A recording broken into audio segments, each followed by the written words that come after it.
अगर आपको कोई सब्ज़ी समझ नहीं आ रही है तो आज इस रेसिपी को ट्राई कीजिए। ये बहुत ईज़िली और बहुत ही जल्दी बन जाएगा और इतनी टेस्टी बनेगी, सब आपसे पूछेंगे कि ये कैसे बनाया है। और हाँ, वीडियो को एंड तक ज़रूर देखिएगा।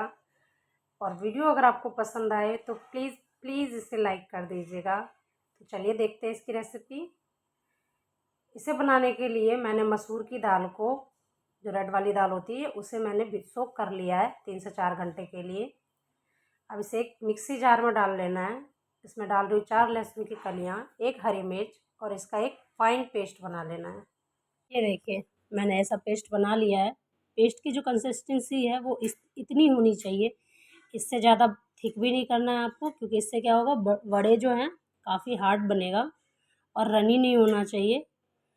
अब इसमें मैं डाल रही हूँ 1 टेबलस्पून नमक, 1 टेबलस्पून हल्दी, हाफ़ टेबलस्पून लाल मिर्च पाउडर और आधी छोटी चम्मच में डाल रही हूँ इसमें अजवाइन। इन सबको अच्छे से मिक्स कर लीजिए और कुछ देर के लिए इसे फेंट लीजिए अच्छे से। तो इसे हाथ से इस तरह से मिला लीजिए अच्छे से। अब एक कढ़ाई में सरसों का तेल गरम कर लीजिए। तेल जो है बहुत अच्छे से गरम होना चाहिए, जिससे कि बड़े जो है वो चिपके नहीं। तो इस तरह से छोटे छोटे से बड़े अब इसमें डाल दीजिए बनाकर। अब गैस की फ्लेम को आपको मीडियम कर देना है या स्लो कर दीजिए, मीडियम टू स्लो रखिए। और इस तरह से बड़े जो है काफ़ी सॉफ्ट बनेंगे और बहुत अच्छे बनेंगे। आप इसे वैसे भी खा सकते हैं सॉस के साथ या हरी चटनी के साथ। अब इसे हम पलट लेते हैं।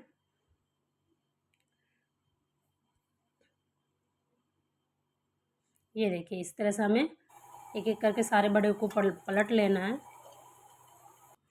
ये बड़े काफ़ी टेस्टी होते हैं, तो आप इस रेसिपी को ज़रूर ट्राई कीजिएगा। और आप ये वीडियो कहाँ से देख रहे हैं मुझे कमेंट करके ज़रूर बताइएगा।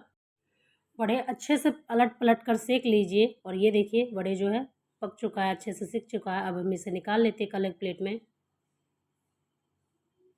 सेम कढ़ाई में डालना है तेज पत्ता बचे हुए तेल में। अगर तेल नहीं बचा है तो आप उसमें ऐड कर सकते हैं, या ज़्यादा है तो आप निकाल सकते हैं। 1 टेबलस्पून जीरा और 1 पिंच मैंने डाला हींग। जीरे को अच्छे से चटकने के बाद इसमें डाल दीजिए 3 से 4 लौंग। 1 इंच डाल रही हूँ मैं दालचीनी और 1 प्याज डाल रही हूँ मैं मीडियम साइज़ का बारीक काट कर। प्याज को हमें थोड़ा सा फ्राई करना है। उसके बाद मैं डाल रही हूँ यहाँ पर 1.5 चम्मच अदरक लहसुन का पेस्ट, अदरक लहसुन और हरी मिर्च का पेस्ट। इन सबको थोड़ा सा पका लीजिए। इस टाइम पे आप अदरक लहसुन डालेंगे तो बहुत अच्छा फ्लेवर आता है हरी मिर्च का, तो आप इसे कूट कर डालें। इसके बाद मैं डाल रही हूँ, मैंने 2 प्याज का पेस्ट बना लिया है। अब डाल रही हूँ मैं इसमें 1 टेबलस्पून लाल मिर्च पाउडर और 1 टेबलस्पून हल्दी पाउडर। 1.5 टेबलस्पून मैं डाल रही हूँ इसमें धनिया पाउडर। और इन्हें अच्छी तरह से 2 से 4 मिनट तक चलाते हुए हमें इसे अच्छे से पका लेना है, भून लेना है। इसके बाद इसमें मैं डाल रही हूँ 1.5 टेबलस्पून मैं इसमें डाल रही हूँ बेसन। बेसन से जो है 2 चीज़ें अच्छी होगी। एक तो इसकी कंसिस्टेंसी जो है ग्रेवी की बहुत अच्छी आएगी और इसका फ्लेवर भी बहुत इन्हेंस होकर आएगा। तो आप 1 से 1.5 टेबलस्पून डाल दीजिए बेसन इसमें। उसके बाद मैं डाल रही हूँ 3 टमाटर का मैंने प्यूरी बना लिया है। आप चाहें तो छोटे छोटे काट कर डाल सकते हैं या फिर कद्दूकस करके डाल सकते हैं। इसके बाद मैं डाल रही हूँ 1 टेबलस्पून नमक। नमक को आप अपने टेस्ट के अकॉर्डिंग डालिए। अब इसे अच्छे से हम चलाते हुए 2 से 4 मिनट के लिए हमें पका लेना है। गैस की फ्लेम को स्लो रखिए। इसके बाद इसमें मैं डाल रही हूँ 1 टेबलस्पून कश्मीरी लाल मिर्च। ये तीखा नहीं होता है, बस कलर के लिए डाल रही हूँ मैं इसे। इससे कलर बहुत अच्छा आता है। ये देखिए, मसाला जो है अच्छे से भुन चुका है। अब इसमें ऐड करेंगे हम पानी। पानी आप वार्म यूज़ करें, गर्म पानी यूज़ करना है।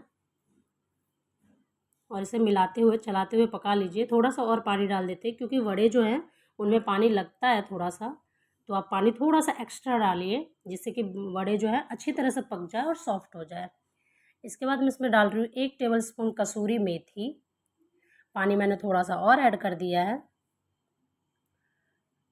अब इसमें डाल देते हैं हम सभी वड़े। ये देखिए, और ये देखिए वड़े जो है वो कितने सॉफ्ट बने हैं, ये देखिए। अब इसे हम उबाल आने तक पका लेंगे। तो इसे ढक देते हैं और ढक कर उबाल आने तक इसे पका लेते हैं।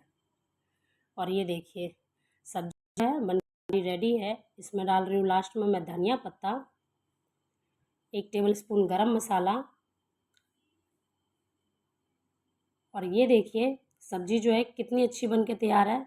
आप इसे गर्मा गर्म रोटी या फिर चावल के साथ एंजॉय कीजिए और मुझे कमेंट करके बताइए कि आपको ये रेसिपी कैसी लगी।